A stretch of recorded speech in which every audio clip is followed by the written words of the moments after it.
students with disability. Okay, I call the member for Hotham. Deputy Speaker, I move the motion relating to students with disability in the terms in which it appears in the notice paper. I call the member for Hotham. Thank you so much, Deputy Speaker.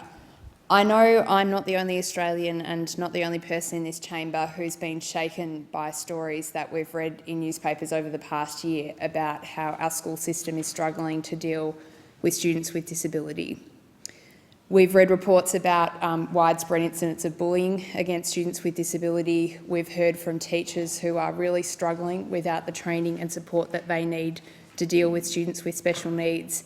And there was one absolutely awful incident at the margins of this debate, Speaker, of a young autistic student who was a student here in the ACT who was being kept at some points during their education in a cage in one of their classrooms. Deputy Speaker, these are shocking stories, and I raise them in the Parliament not in particular to condemn the various incidents that I've raised, but because these incidents are causing, according to Children with Disability Australia, which is the peak body that represents children with disability and their families, are growing in number. The stories of these children are important for many reasons, Deputy Speaker. They're important because they highlight that there are individuals in our community whose human rights are not being respected. But it also highlights, I think, Deputy Speaker, that there is a crisis in our system in how we're providing educational opportunities for students with disabilities. And the examples that I've put forward are some extreme examples within this problem. Now, it's incredibly important context that there are some students with disability who are getting a great education in our system, and we shouldn't ignore that. But in a submission to the Senate inquiry that's currently underway on this subject, Children with Disability Australia wrote, and I quote, "A quality education experience for students with disability is still likened to winning the lottery amongst these families." And I know as members of Parliament, speaking with my colleagues, Deputy Speaker, this is the feedback we get from lots of the families in our communities who are managing this problem. In recent months, Labor has established a Senate inquiry into this incredibly important issue. And Deputy Speaker, I want to raise some of the issues that we are hearing that are coming up in that inquiry. Reading some of the submissions that have been made to the inquiry, Deputy Speaker, is frankly incredibly gruelling, especially for the many in this chamber who are parents of children themselves. What we've learned so far in the inquiry is that children with disability are regularly plagued by high rates of bullying, by exclusion and abuse. Parents talk about a culture of low expectation where the education system is not treating these students as though they have the capacity to learn and to grow and to develop. We hear in particular, Deputy Speaker, about patchy and insufficient funding for these students, many of whom need special support. And one of the really disappointing consequences, Deputy Speaker, is because of the lack of discussion about this subject and because of the lack of conversation within schools.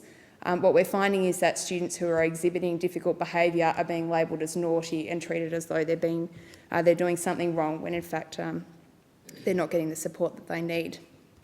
Now, Deputy Speaker, perhaps not surprisingly, hearing these facts, the outcomes for these students are not nearly where they ought to be, given the prosperous country that we live in today.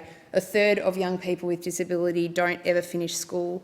And we know, Deputy Speaker, absolutely gut-wrenching fact that 1 in 4 students with disability in Australia has been refused school entry at some point during their school career. We know that 7 in 10 parents of students with disabilities say that their students are not getting the support that they need. So I believe, Deputy Speaker, this is a really urgent national problem.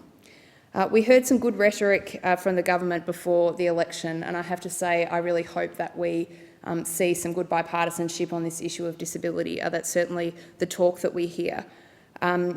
There are some specific proposals in the Gonski school reforms that relate to students with special need and students with disability.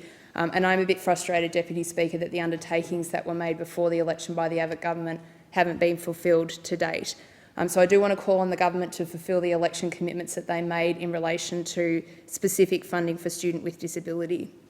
I think this is a really urgent and important task, Deputy Speaker, especially when we consider what is a very surprisingly high number of young people in this country who struggle with disability. What people in the disability community often talk about is frustration that people with disability are sometimes felt to be hidden from the broader community. There are 200,000 Australians of school age who have a disability. On average, there should be a child with disability in every single Australian classroom, but that's not what we tend to see. Deputy Speaker, we're in the middle of a really important shift in our community in thinking about people with disability, from focusing on what people can't do to what they can do, and education is the next frontier of this debate, and I encourage the Parliament to tackle this issue head on.